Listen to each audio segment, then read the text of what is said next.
নমস্কার, আমি তরুণ ঘোষ। রাশিয়ার প্রেসিডেন্ট ভ্লাদিমির পুতিন ভারতে আসার পর থেকে ঝড়ের গতিতে একের পর এক কার্যক্রম সারছেন। আজকে সারা দিন তার প্যাক প্রোগ্রাম ছিল। প্রথমে নরেন্দ্র মোদীর সঙ্গে একটা 1-to-1 মিটিং ছিল, রুদ্ধদ্বার বৈঠক। সেখানে আর কেউ ছিলেন না, শুধু দুজনে মিলে প্রায় 22 মিনিট মতো কথা হয়েছে। এরপর একটা জয়েন্ট স্টেটমেন্ট হয়। এখন এই বন্ধ দরজায় পেছনে কি হয়েছে সেটা কখনো কেউ জানতে পারবে না।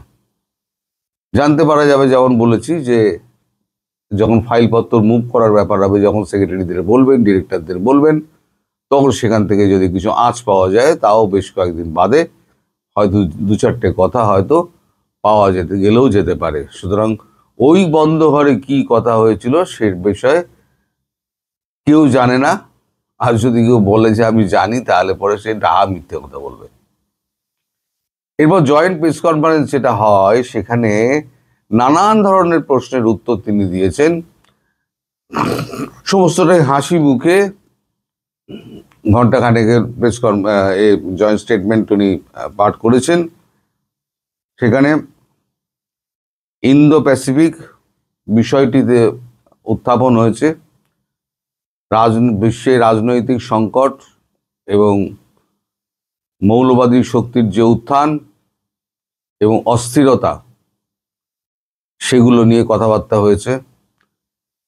এবং মার্কিন যুক্তরাষ্ট্রের চাপ সহ্য করে ভারত রাশিয়ার প্রতি যে সাহায্যের হাত বাড়িয়ে দিয়েছে, তার জন্য তিনি নরেন্দ্র মোদীর দিকে তাকিয়ে বলেন, আমি তার প্রতি কৃতজ্ঞ এবং ভারতবাসীর প্রতি আমি কৃতজ্ঞ। ভারতবাসী চিরকালই রাশিয়ার বন্ধু, এবং যেহেতু ভারতবর্ষ বাংলাদেশকে স্বাধীন করেছিল, তাই বাংলাদেশের সঙ্গে ভারতের একটা আত্মিক সম্পর্ক আছে। এবং যেহেতু সেক্ষেত্রে সোভিয়েত ইউনিয়ন তৎকালীন সাহায্যের জন্য এগিয়ে এসেছিল, তাই আমাদেরও কিছুটা দায়িত্ব এসে বর্তায় যে বাংলাদেশকে স্থিতিশীল করার ব্যাপারে। এটা উনি জয়েন্ট স্টেটমেন্টে বলেছেন। এখন একটা কথা হয়, তাকে প্রশ্ন করা হয় যে এই যে আপনাদের 45 মিনিট গাড়িতে আলোচনা হলো, কি নিয়ে এত আলোচনা করলেন 45 মিনিট? তখন উনি হাসতে হাসতে বলেন যে দেখুন, পুরনো বন্ধু, আপনারাও যখন পুরনো বন্ধুর সঙ্গে বহুদিন বাদে আপনাদের দেখা হয়, তখন আপনারা কি একটা বিষয়ের ওপরে আপনারা কথা বলেন? বিভিন্ন বিষয়, বিভিন্ন প্রসঙ্গ ঘুরে আসে, তার মধ্যে অনেক হালকা বিষয় থাকে, অনেক গম্ভীর বিষয় থাকে। আমরা দুজনে একটা একান্ত মুহূর্ত কাটিয়েছি, যেখানে কেউ ডিস্টার্ব করার মতো কেউ ছিল না। আমরা চাইনি আমাদেরকে কেউ ডিস্টার্ব করুক। তো সেক্ষেত্রে এতটা সময় চলে গিয়েছে, আমরা দুজনেও খেয়াল করিনি বলে উনি পাশ কাটিয়ে বেরিয়ে গিয়েছেন। উনি বলেন যে ভারতের সঙ্গে রাশিয়ার একটা সাংস্কৃতিক বিনিময় আছে। সাংস্কৃতিক বিনিময় কিরাম? যেমন সিনেমার ক্ষেত্রে আমি একটা উদাহরণ দিতে পারি। রাশিয়াতে আমার দেশে একটা হিন্দি সিনেমার গান আছে, মেরা জুতা হ্যায় জাপানি এ দিল হ্যায় হিন্দুস্তানি। গানটা তিনি ভাঙা ভাঙা অক্ষরে সুর ছাড়া একটু গেয়ে শোনান। তিনি বলেন এই গান আমাদেরকে আরো কাছে টেনে এনেছে। এখন যে প্রসঙ্গটা উনি বলেছেন যে ইন্দো প্যাসিফিক নিরাপত্তার জন্য ভারত, রাশিয়া, বাংলাদেশকে সঙ্গে নিয়ে কাজ করবে, এই কথাটা কিন্তু উনি বলেছেন জয়েন্ট স্টেটমেন্টে। ভারত, রাশিয়া, বাংলাদেশকে নিয়ে এতে নিরাপত্তার জন্য একসঙ্গে কাজ করবে। উনি চীনের প্রসঙ্গও কিন্তু এখানে তোলেননি।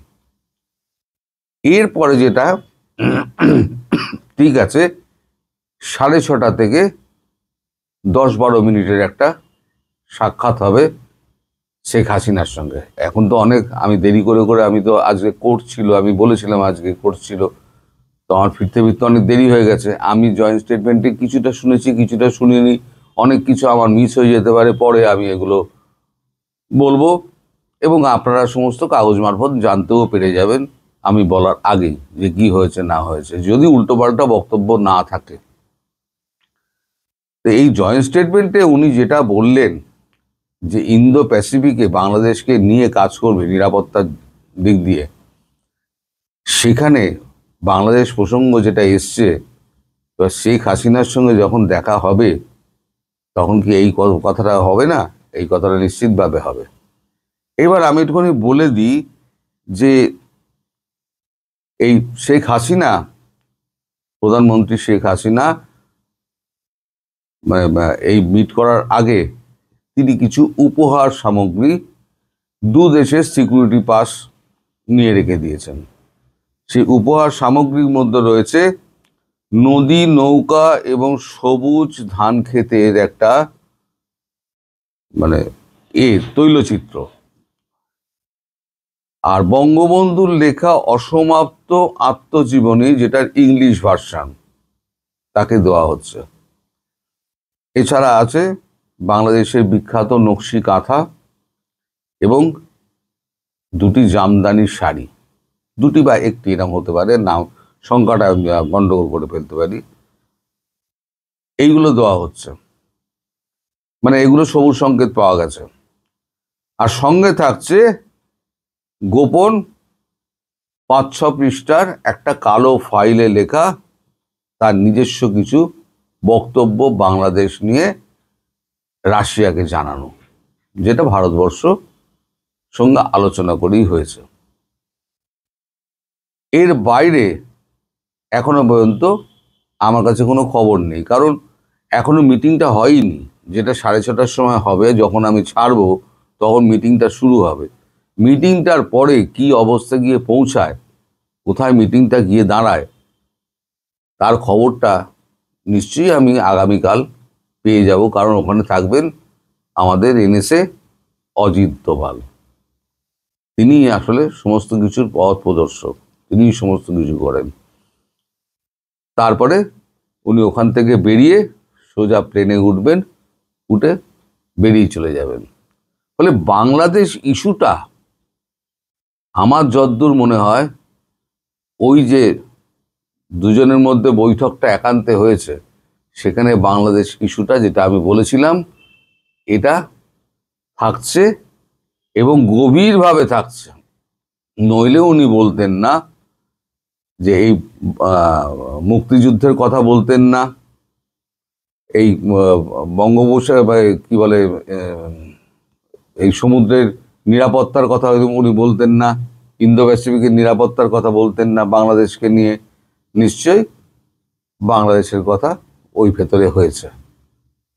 সে কথাগুলো আস্তে আস্তে আস্তে আস্তে জানা যাবে, এখনই হয়তো দুম করে জানা যাবে না। তবে শেখ হাসিনার সঙ্গে কি কথা হয়েছে না হয়েছে, একদিন হয়তো আমার সময় লাগবে, একদিন বাদে আমি আপনাদেরকে নিশ্চিতভাবে কিছুটা অন্তত জানাবার চেষ্টা করব, যতটা পারবো ততটা জানাবো। আমার পক্ষে যতটুকু জানা সম্ভব আমি জানবো, জেনে তারপর আমি আপনাদের বলবো। তা আমি ভিডিও আর লম্বা করব না, কারণ এই ভিডিও লম্বা করলে ওই ধৈর্যচ্যুতি ঘটে এবং একই খবর বারবার বলে লাভ নেই, লোকের টাইম নষ্ট করা হয়। আপনারা সবাই ভালো থাকবেন, সুস্থ থাকবেন, সাবধানে থাকবেন। নমস্কার।